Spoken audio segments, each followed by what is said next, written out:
Ahora le va a tocar el turno al doctor Jordi Cuñé Castellana, que es R&D Manager de AB Biotech, Human Health and Nutrition. Su presentación va a hablar acerca de una revolución tecnológica en la producción de productos de panadería para personas con sensibilidad a los FODMAP. Veremos a ver qué. Correcto. El doctor Jordi Cuñé Castellana ha centrado su carrera profesional en el desarrollo de nuevos productos, principios activos y soluciones para las industrias alimentarias y nutracéuticas. Licenciado en Microbiología, Ciencia y Tecnología de los Alimentos y Microbiología, obtuvo su certificado en estudios avanzados y su doctorado en Microbiología Molecular en la Universidad Autónoma de Barcelona. Actualmente es R&D Manager en AB Biotech, Human Health and Nutrition y coordina equipos multidisciplinares en el modelo de innovación abierta. Antes, Lidia Blasco, directora comercial de Gran Industria de AB Mauri, nos hará su presentación. Sí. Sí. No pasa nada. Sí. Disculpad. Bueno, yo lo único que quería hacer era la fusión entre AB Mauri y AB Biotech, puesto que esta presentación es de AB Mauri y todo el mundo estará pensando quiénes son los de AB Biotech. Entonces, bueno, ¿pasas la diapo? Sí. Vale. Tanto AB Mauri como AB Biotech pertenecemos a ABF. ABF tiene distintas business units y, como veréis, trabajamos en alimentación, azúcar, agricultura, ingredientes y retail. Entonces, AB Mauri y AB Biotech están en la parte de ingredientes y somos empresas hermanas. ¿Esto qué significa? Pues que, bueno, muchas investigaciones que realizamos dentro del grupo, dentro de nuestro grupo de empresas, los aprovechamos. Somos una empresa muy global y en este caso, pues AB Biotech trae una investigación bastante buena, una innovación, yo creo que es formidable. Y bueno, hemos preferido que esta vez hable Jordi, que es nuestro investigador favorito. Y bueno, espero que os guste la presentación. Gracias. Bueno, en primer lugar, muchas gracias por la invitación. La presentación será en castellano, en español, pero si después hay consultas, se pueden también formular en inglés y estaremos encantados de atenderlas.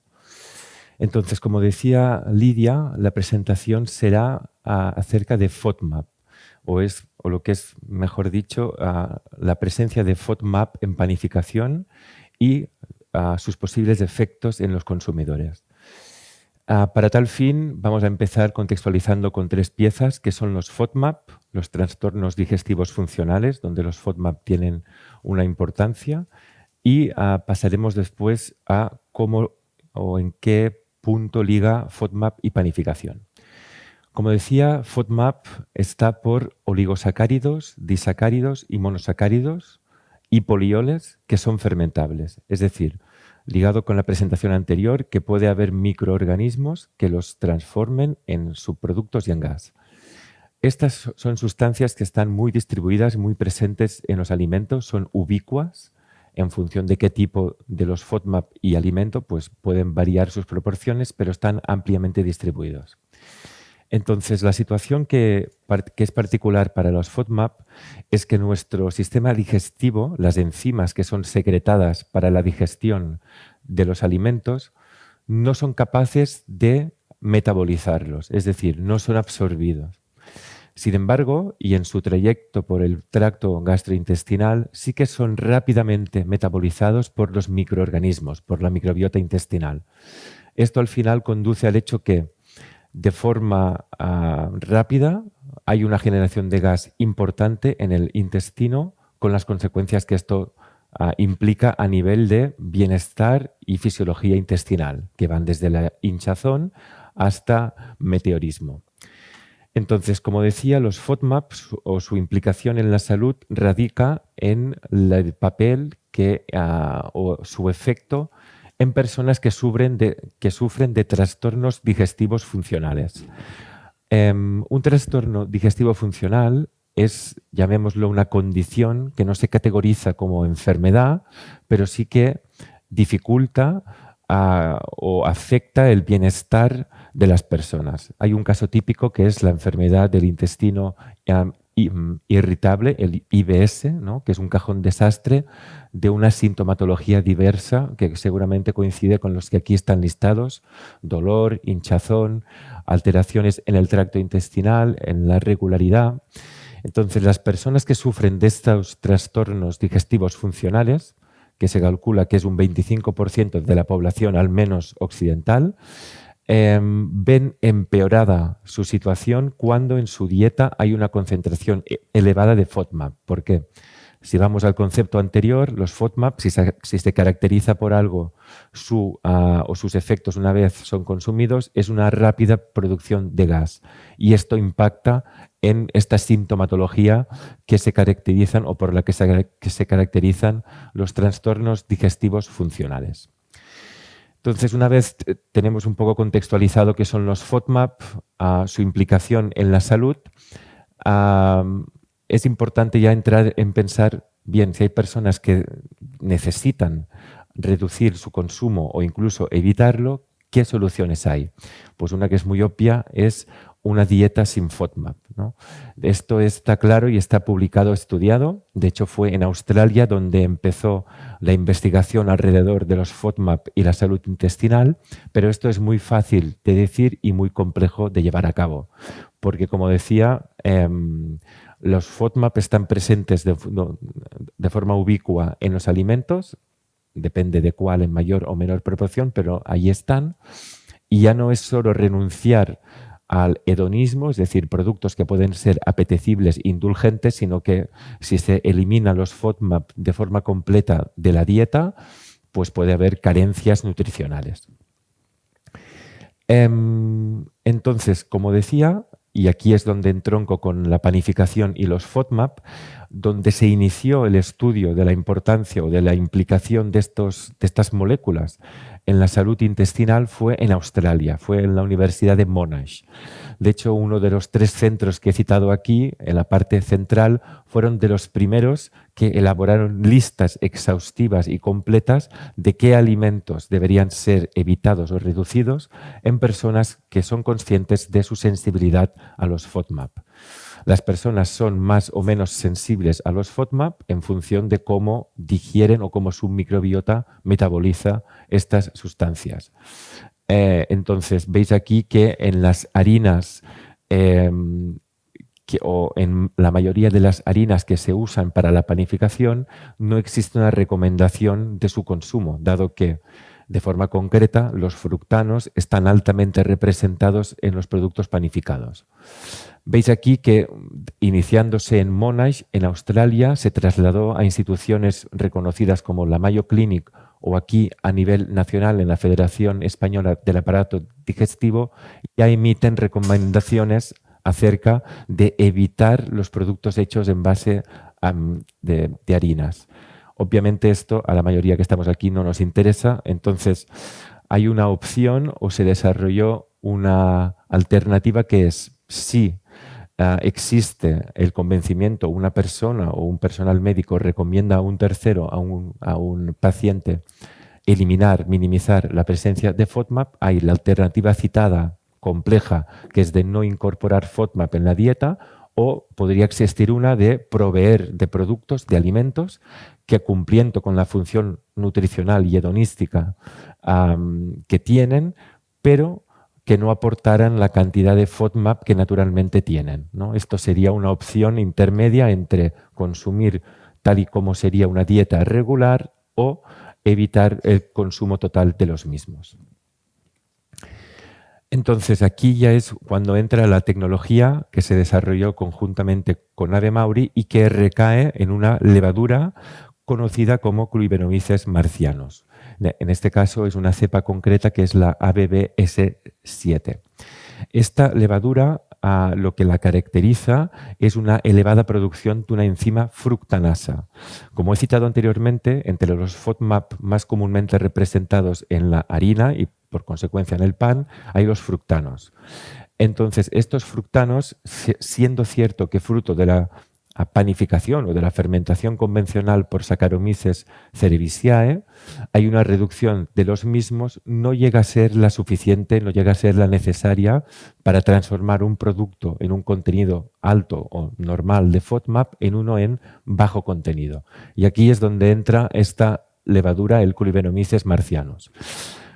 Necesita de una cofermentación, es decir, Culebromyces no es capaz de llevar a cabo de forma autónoma una fermentación completa, natural o más que natural, satisfactoria con los parámetros de mercado. Necesita de la gasificación que aporta Saccharomyces, pero si se combinan, observamos que de forma coordinada hay una reducción elevada en los FODMAP y lo que sucede es que los fructanos son catabolizados, son por la acción de la fructanasa son catabolizados, liberando fructosa que es a su tiempo metabolizada, fermentada por Saccharomyces y por Culebromyces, generando o transformándose en gas. Es decir, que al final transformamos un producto o una molécula, los fructanos, que es un oligosacárido naturalmente presente en el pan, que en este caso pretendemos eliminar, lo transformamos en gas, que es un subproducto preciado en lo que es la panificación. En tanto, Culebromyces marcianus, comentar que es una cepa con un grado food grade, o sea que es grado alimentario, categorizada como segura por la EFSA y que en consecuencia puede ser tranquilamente combinada con Culebromyces, con Saccharomyces. Entonces, bien, estamos un poco ya en esta historia de que después de hablar de los fructanos, su implicación en las alteraciones o los trastornos digestivos funcionales y el papel de los FODMAP en pan, pues era interesante probar si efectivamente esta compatibilidad detectada y estudiada entre Culebromyces y Saccharomyces se confirmaba en distintas producciones piloto, en estudios posteriores e incluso en producciones preindustriales. El interés es claro, como he dicho, es si conocemos que una proporción muy elevada de la población mundial tiene sensibilidad a FODMAP, que es reconocido y existen artículos donde se conoce que es un factor de confusión en la autodiagnóstico o diagnóstico erróneo de celiaquía, pues resulta interesante ofrecer un producto y comunicarlo, ¿no? Entonces existen vías de comunicación que posteriormente entraremos en más detalle, pero aquí citar que es un mercado existente, que hay regiones como Australia, Estados Unidos y algunos países europeos que está creciendo y que existen sistemas, elementos acreditados o provenientes de Australia, donde comentaba que se inició o hubo la base de esta ciencia, que permiten la certificación de los productos en tanto son en bajo contenido o un contenido reducido en FODMAP. ¿En qué se basa esta certificación? Pues en base a los citados estudios, aquí pasado de nuevo también, bueno, aquí es en base a los citados estudios, se estableció o se establece unos límites máximos de contenido de FODMAP por unidad de consumo. Es decir, en base a la ciencia y a los estudios clínicos existentes, hay un consenso de qué cantidad máxima debería aportar una unidad de consumo, una toma de pan en este caso, de cada uno de los FODMAP, especialmente fructanos, para que se considere segura. Segura en tanto una persona que presente sensibilidad a estas sustancias la tome sin efectos adversos. Lamento que no se pueda observar, pero simplemente remarcar que existen dos entidades certificadoras. La primera fue la Universidad de Monash, en la parte superior, y hay una que es la FODMAP Friendly, que divergen ligeramente en algunos límites, pero en general son bastante coincidentes. Entonces, el proceso para tal fin se basa en probar que fruto de un nuevo proceso o un producto per se cumple con estos requisitos.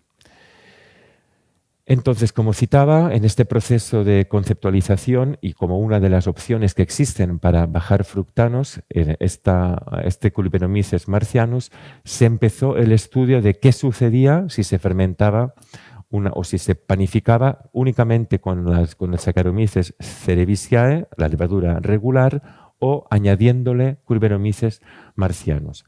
Lo que se hizo fue siempre comparar con un control que observamos en la parte izquierda y se hizo un análisis que implicaba conocer, cuantificar la presencia de los diferentes FODMAP. Veis que de forma altamente y claramente predominante son los fructanos los que representan la mayor parte de estos FODMAP, y ya se observó, o podemos observar en esta primera prueba que comparto, que efectivamente había una reducción si se comparaba los panes conteniendo las dos levaduras versus lo que sería la fermentación convencional.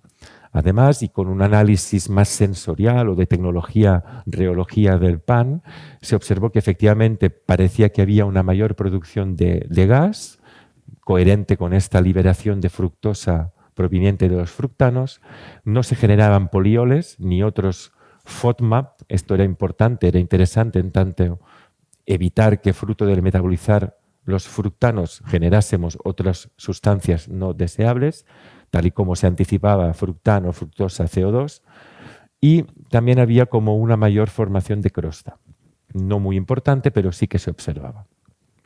En este caso, estos resultados, en la parte derecha final, se muestra la concentración que hay en la harina y que el perfil de los FODMAP allí presentes es parecido al que se observa en el pan, pero efectivamente con una concentración menor.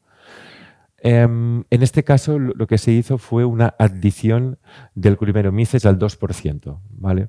Entonces, la siguiente pregunta que nos formulamos fue si efectivamente o si era posible observar un efecto dosis, es decir, si reduciendo la concentración de Curbenomices en el pan, la reducción de los fructanos era similar. Y en este caso lo que se hizo, como decía, fue usar 1 y 2% de Curbenomices junto con Saccharomyces cerevisiae. En ambos casos tenemos en la parte izquierda lo que sería el pan control, entendiendo pan control una fermentación regular, y en la parte central y derecha los resultados provenientes del 1 y 2%. La conclusión principal fue, primero, que teníamos, efectivamente, se generaba un producto que coincidía o que respeta los límites establecidos por las entidades certificadoras que citaba, y además que parecía haber como un plató, es decir, que ante una presencia de Curbenomices, que es Curbenomices al 2% o al 1%, este incremento al final de coste, pues aparentemente no justificaba esta acción. Esto he mostrado algunas de las pruebas que se hicieron antes de pasar a producciones a un nivel preindustrial-industrial, ¿no? Hasta ahora sí que he citado de forma prominente, y este fue el objetivo central y primario del proyecto, que es la reducción de los FODMAP, ofreciendo un producto especialmente interesante para gente o para consumidores que padecen un trastorno funcional. Como decíamos, van desde alteraciones en el ritmo intestinal, flatulencias, hinchazón, pero también aquellas personas que reportan que el pan quizá no les resulta de una digestión difícil, ¿no? Este fue el objetivo primario. Sin embargo, y como conocimiento adquirido a lo largo de este desarrollo, observamos también, por análisis de los distintos panes que se generaban, que las propiedades, tanto composicionales como organolépticas, de estos productos, añadiendo Curbenomices, se asemejaban, generaban unos panes con unas propiedades que se acercan a las que se obtienen con una fermentación más larga de las que realmente estamos llevando a cabo. Esto, por supuesto, es de interés, dado que estos panes producidos o obtenidos por fermentaciones largas acostumbran a ser productos apreciados por el mercado. Entonces, como decía, y ya pasando a una fase más avanzada de desarrollo, se llevaron a cabo análisis preindustriales para confirmar que lo que se estaba viendo a nivel de obrador piloto era trasladable a una fermentación o a una producción de alta capacidad. Entonces, aquí lo que se hizo también fue utilizar dos tipos de harina, tanto harina refinada como integral. obviamente la cantidad de FODMAP en harina integral es superior, dado que en las partes que son eliminadas durante el refinado es donde encontramos mayor concentración de estas moléculas, de los FODMAP, de los fructanos. Esto es importante también porque es obvio y es reconocido que el pan integral es el que causa mayores, no sé si efectos adversos, pero reportes o condiciones asociadas a su consumo. Pero al mismo tiempo es el que se conoce o el que se recomienda como más saludable. Entonces, bueno, resulta interesante generar productos que, reconociéndole su vertiente saludable, evitamos algunos efectos indeseables. Entonces veis que efectivamente la concentración inicial en el pan integral, tenemos el control en la parte izquierda de cada una de las dos mitades de esta gráfica, era muy superior, claramente superior en el caso del pan integral, y que adicionando este 1% de Culimbromyces junto con la levadura panadera convencional, pues había una reducción notable hasta el punto que ambos panes, considerando un serving size de 50 gramos, serían certificables como libres o con bajo contenido de FODMAP. Entonces, la conclusión primordial o la más importante de este escalado era, primero, que lo que se observaba a nivel piloto obrador se mantenía a nivel industrial, que observamos una reducción tanto en el pan integral como en el pan blanco, pero que efectivamente a nivel de reducción en valor absoluto es superior en el pan producido con harina integral. Hubo también una cuestión que nos resultó interesante. Al final estamos introduciendo una levadura que es Culimbromyces marcianus, que secreta, o sea, que sintetiza, produce y secreta fructanasa, de aquí esta reducción en los fructanos. La pregunta que nos surgió fue, ¿es posible que esta levadura o la conjunción de las dos levaduras estén reduciendo el contenido en fibra, lo cual no sería deseable? Apunte, los fructanos, en ser oligosacáridos, es una fracción de fibra, pero no es la primordial. Entonces, lo que se hizo fue analizar el contenido de fibra en las distintas producciones, tanto la de alto peso molecular como la de bajo peso molecular. Esta gráfica no es muy visual, reconozco, pero como conclusión me podéis creer que lo que observamos fue que en los distintos panes, tanto los controles como los que se usaron un 1 y un 2% de Culimbromyces, no hubo una reducción ni significativa, no hubo reducción de esta fracción fibra. ¿Vale? Esto fue vigente tanto para el pan integral como para el pan blanco. Entonces, antes, como apuntábamos ya, al final el poder generar un pan con unas propiedades beneficiosas, pues es genial, pero tiene que haber vías para poder comunicarlo para llegar al consumidor. Esto requiere normalmente, o entendiendo, siendo realistas, la comercialización de un pan que goce de packaging para poder sustentar mensajes. Los mensajes que pueden existir, pues van desde la generación de una marca propia que evoque, que dé sentido, como hizo Nestlé. Perfecto. Que es una compañía que está ya promocionando con una línea propia de productos aptos para personas con niveles, con sensibilidad a los FODMAP. Como decíamos, existe también sellos de entidades certificadoras extranjeras que tienen unos parámetros muy claros de lo que es y lo que no es un producto compatible con sus estándares de seguridad en relación FODMAP. Y después existe la opción de lo que conocemos como los claims factuales, es decir, no evocar, no puedes citar que hay una prevención, una cura, pero puedes definir de forma aséptica, vamos a decir, que este pan presenta un contenido reducido en FODMAP. Es decir, cada una de ellas tendrá sus ventajas e inconvenientes, podrían ser combinadas. Por último, y a modo sintético, comentar que aquí al final la tecnología que proponemos es el Culimbromyces marcianus. Es una levadura apta para ser utilizada en panificación. De todas las pruebas que hemos hecho con distintas cepas de Saccharomyces boulardii, no hemos visto en ningún caso contaminación, inhibición mutua, es decir, observamos que los fructanos se reducen, lo que nos dice que el Culimbromyces crece bien y el pan resulta satisfactorio, con lo que asumimos que Saccharomyces funciona también correctamente. Es decir, sería un plug and play fácil para introducirse en una línea de producción. El valor diferencial, pues había uno primario que era, y se consiguió, el bajar el contenido en productos FODMAP, y por el camino hemos visto que también se genera un pan con propiedades que lo asemejan a fermentaciones más largas. Es decir, que tenemos una vertiente más indulgente y una más de salud o de bienestar. Y citar que esta innovación goza de una protección por patente, que al final, bueno, es un factor que sirve o, digamos, provee de seguridad a las inversiones que puedan tener lugar a nivel de comunicación de mercado en frente de terceras compañías. Y esto sería todo. Espero que os haya interesado y si hay cualquier pregunta, pues encantado de poder responder.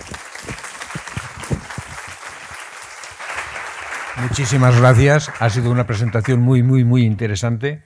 Y ahora, como has tenido mala suerte de ser el último, me imagino que tendrás más aluvión de preguntas que los demás. Por lo cual, ahora lo veremos. A partir de este momento queda abierta la mesa redonda para poder hacer las preguntas a nuestros ponentes, a los 4 ponentes, evidentemente.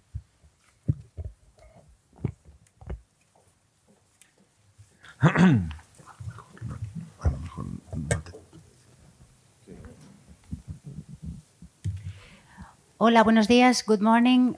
Thank you to the 4 panelists. All of your presentations were very interesting. I am Irene Mínguez from Grupo Bimbo. One question for Clarissa Schwab. Were you able to apply the sourdough that you developed in a product, and what was the maximum percentage of sourdough that you were able to apply to it? What would be then the concentration of the preservatives, and what would be the impact on the finished product? So unfortunately, we didn't try it. The problem is we don't have a baking facility. So we tested our fermentate in meat, and we saw that there was a reduction of oval counts during the storage. I think we would have need to partner to really find someone who helps us to test it in a dough type system. Okay, we would be very happy to test your sourdoughs. Thank you. Yeah. And one question for Jordi Cunyer. Sorry. Were you able to make clinical trials to validate that the patients were with the wheat sensitivity non-celiac would have a preference for this product or feel better? Sorry. Yeah, thanks. That's a good question. We didn't run trials yet because actually we rely on the science, the evidence already in place, because it's really clear and proven that people suffering from FODMAP sensitivity, in the case that they reduce the amount of FODMAP consumed per day, the conditions improve. So at the end, it's like telling, look, if you have a solution to reduce lactose from a particular meal, is it necessary to run another trial to prove that people suffering from lactose intolerance will improve thanks to that? It's good to have, it's nice to have, I agree. Maybe in the future we will do that, but so far, and given that there is science protecting or giving you reliability on the results, we didn't prioritize that. Maybe in the future we will see, but so far we think that just demonstrating, proving that we reduce that, it's enough. But that's a good point as well, for sure. Thank you.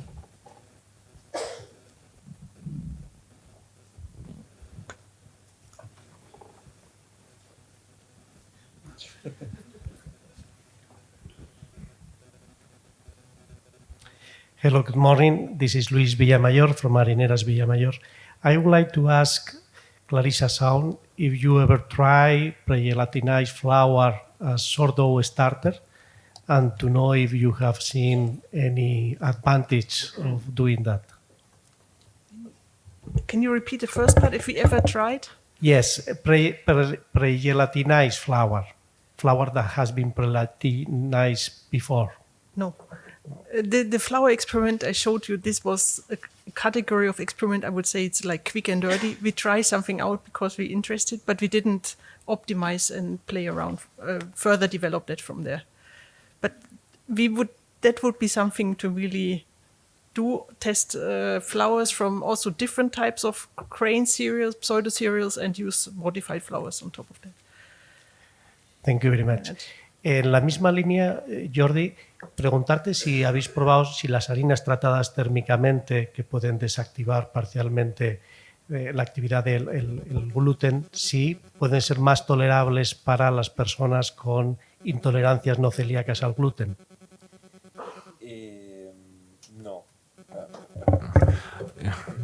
Sí, no. A ver, la pregunta es si hemos testado si las harinas Tratadas térmicamente, que pueden desnaturalizar parcialmente el gluten, si pueden ser mejor tolerables por personas con intolerancias no celíacas al gluten. Bueno, claro, yo lo que apuntaba era que quizá hay personas que consideran o se les considera sensibles al gluten, sea celiaquía o no celiaquía, pero realmente lo que sucede es que tienen sensibilidad a los FODMAP, porque al final son condiciones o los efectos, yo creo que pueden variar en grado, pero no son tan distintos.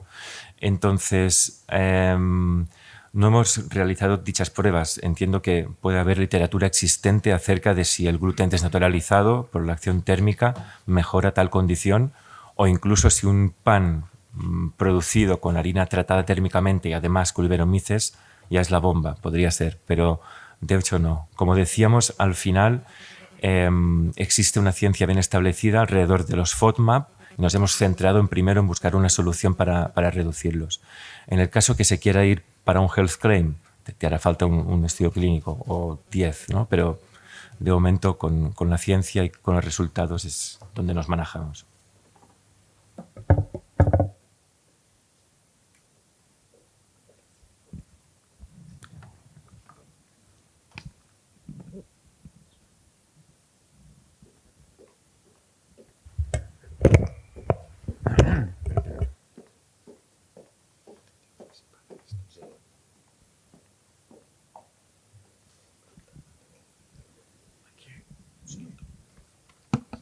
Hello, a question for you, Jordi. In terms of the two yeasts that you're using, so you've got the Saccharomyces cerevisiae and the other yeast for the FODMAP, is there a known ratio between the two yeasts being used? So if you're using Saccharomyces cerevisiae at 2.5–3% on flour weight, then what would be the contribution of the amount of the other yeast you'd be using? And also as well, is there a correlation between the amount of the yeast that you developed, amount added versus amount of reduction achieved? Okay, thanks for your question. Starting for the second one, so far we have trialed two concentrations, mostly or mainly 1 and 2% of Colibromyces marcianus, and we didn't observe enough difference of reduction to justify the double of cost, right? That's first. Secondly, in terms of ratio or the amount of Saccharomyces and Colibromyces as in the recipe, we test different proportions as actually as well different strains, and using regular concentrations in the market. Of course, it needs to be tested case by case in the event that you or anyone is interested in the project. We didn't observe major differences. So in summary, I would say that using the regular concentration of Saccharomyces and 1% of Colibromyces, the results are quite consistent. Thank you.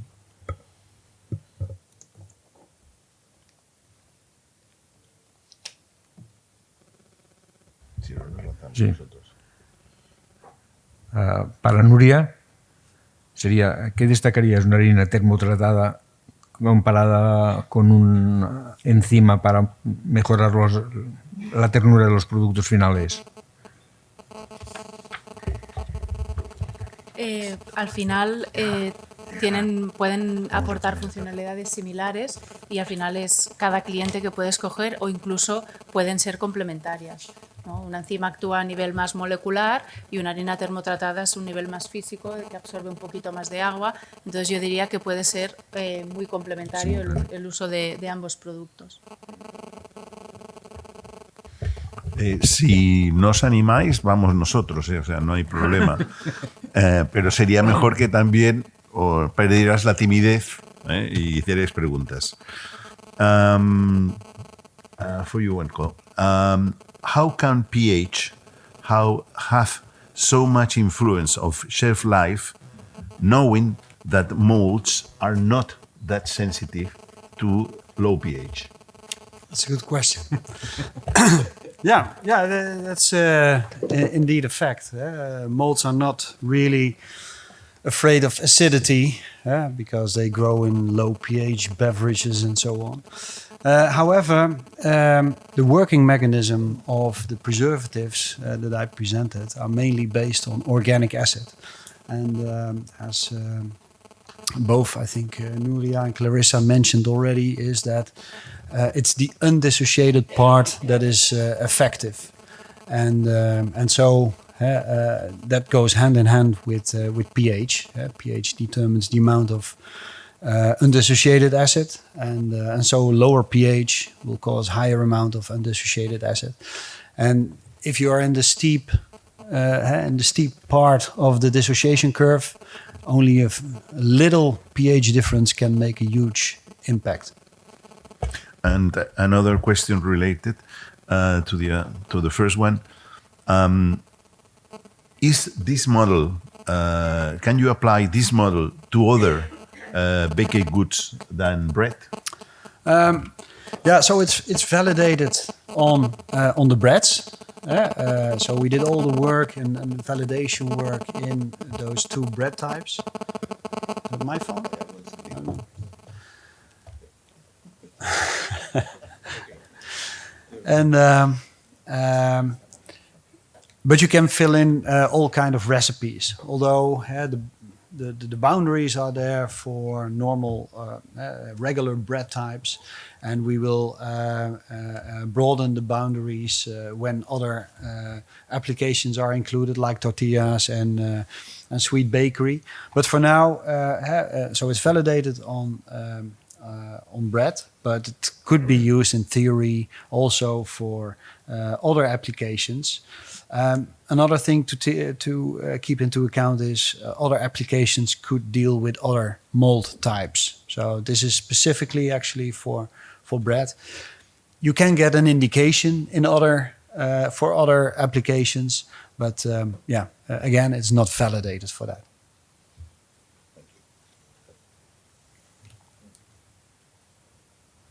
Questions? More questions? No? Seguimos nosotros. Sí. ¿Por qué tiran? Dice, para Nuria, dice, ¿cuál sería la ventaja de usar emulsionantes activados en frente a los convencionales? ¿Qué diferencias hay? Los emulsionantes activados básicamente se utilizan en masas batidas, donde necesitas pues eso, que funcione más rápidamente. No sería el caso de lo que hemos hablado de la vida útil, pero sí que aportan mucha más funcionalidad y más rápidamente en lo que son masas batidas.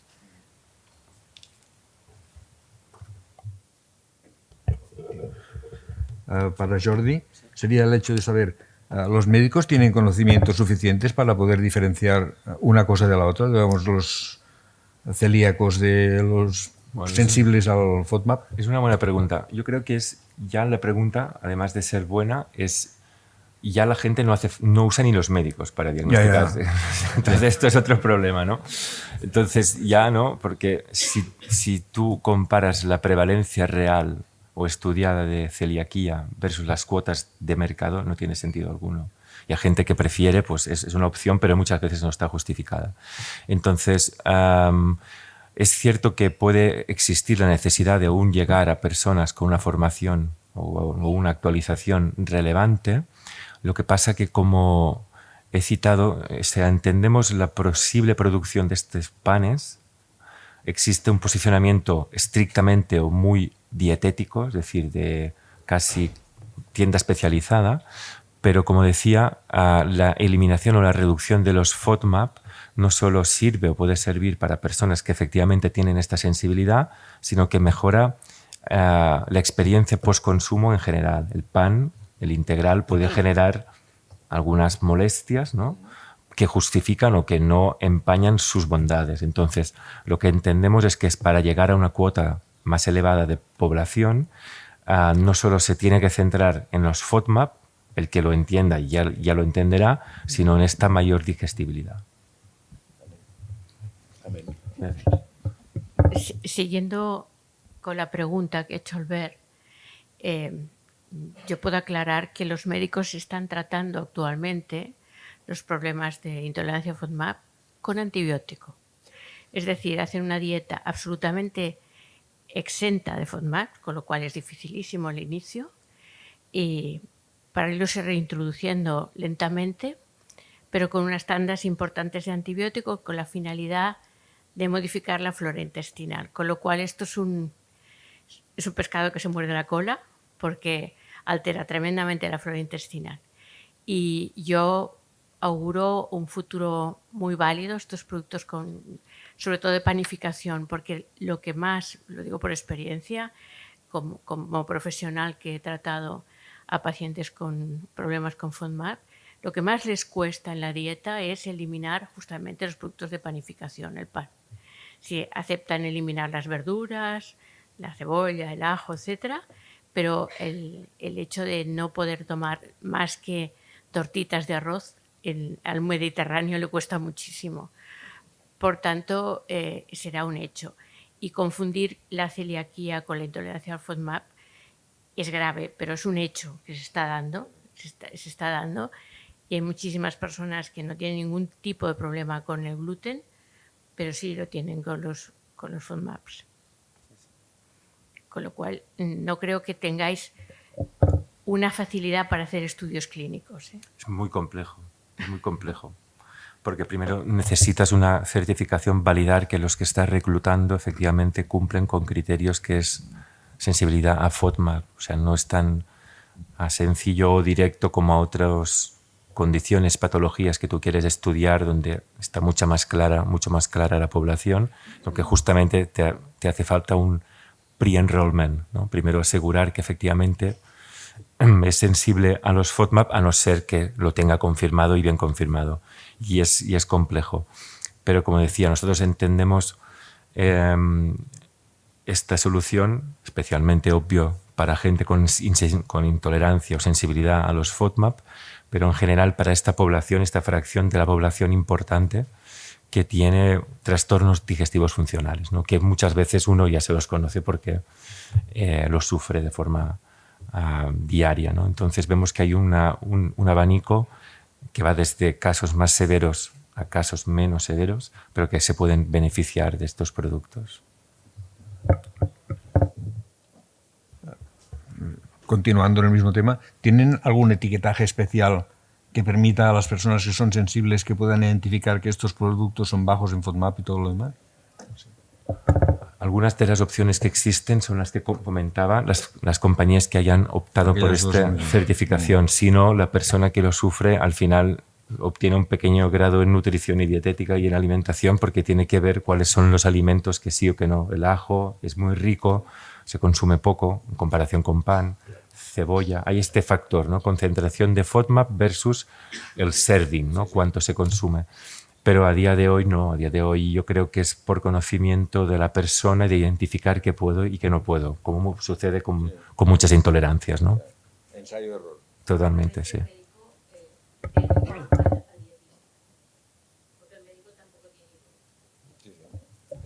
Bueno, no sé, yo para de todo, pero supongo que es...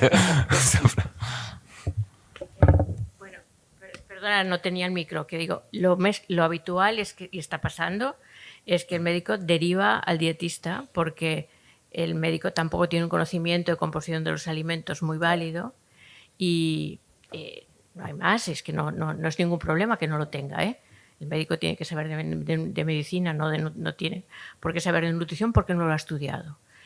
Pero el hecho es que el conocimiento de la población es nulo, por tanto, eso que se lo tenga que hacer una propia persona. Yo lo que os auguro éxito, como ha pasado con la leche sin lactosa. No hay más. Es decir, cuando una persona toma un producto y le sienta bien, es fiel al producto. Y ya está, no hay otra cosa. Pero por ahí Estoy de acuerdo, va el estoy de éxito del acuerdo. producto.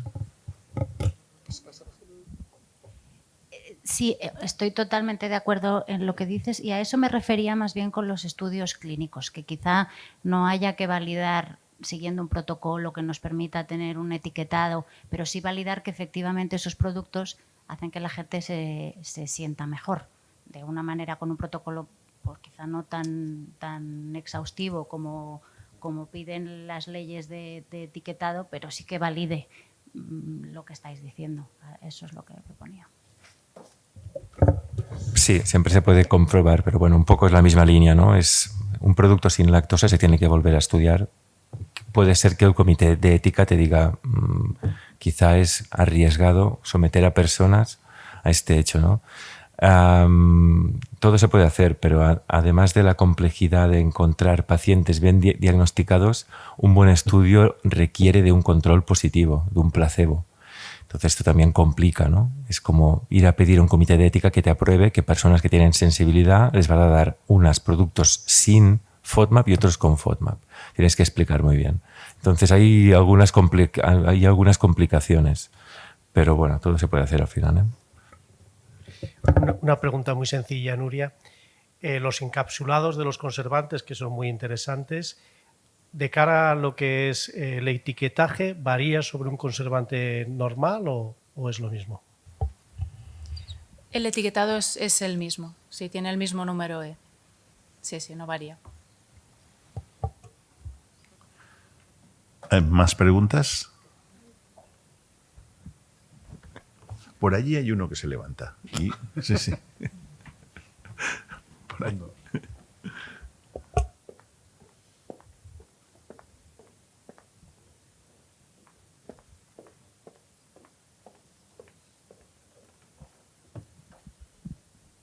Mi pregunta, soy Miguel López de Vicky Foods. Mi pregunta es para Nuria, sobre los conservantes naturales, los componentes que pueden proporcionar ácidos propiónicos o sórbicos. ¿Qué manera hay que tenemos los fabricantes para comprobar que la procedencia es de origen natural y si hay algo legislado al respecto? Aquí ya me pillas, es una pregunta ya muy técnica. Aquí, si quieres pasarte luego por el stand, está el responsable de Balchem, que nos puede ayudar a la hora de ir más en profundidad por el tema de conservantes.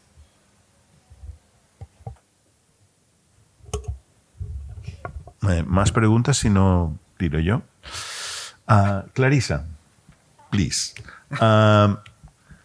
In your research, what are important next steps, do you think, to optimize the cultures, optimize the fermentation conditions? Which is the lines you are going to follow?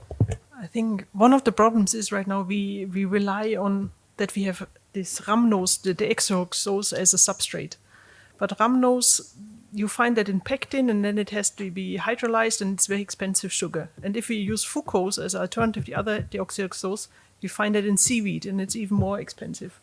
So I think we have to find a way to provide carbon source to our system which is feasible or accessible. Yeah. So right now we work a lot on, we try to work to find sugars that are, or sugar sources that could be metabolized into lactate. Now you will say, why is she talking about lactate? She doesn't want that. But there's new lactic acid bacteria. Michael Gensler found them in Canada. They use lactate to make propionate. So now we think we just need to find a microbe that makes a lot of lactate, and then that means we can rely on different sugars. So we look into pentoses, because some lactic acid bacteria ferment arabinose and xylose to lactate. And then we also, in Denmark, we have a group, they work on sustainable new protein sources. They use actually grass to make protein, but when they produce this grass, there's a lot of waste product. We call it the brown juice.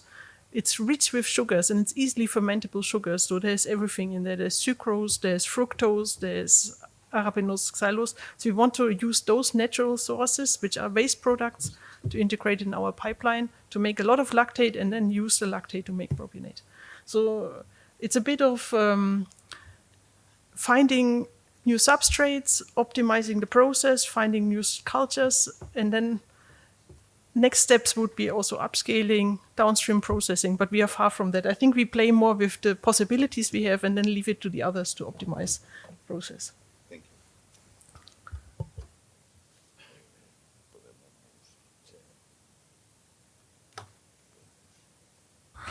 Estamos con más de 10 minutos de adelanto, sorprendentemente, sobre el horario previsto.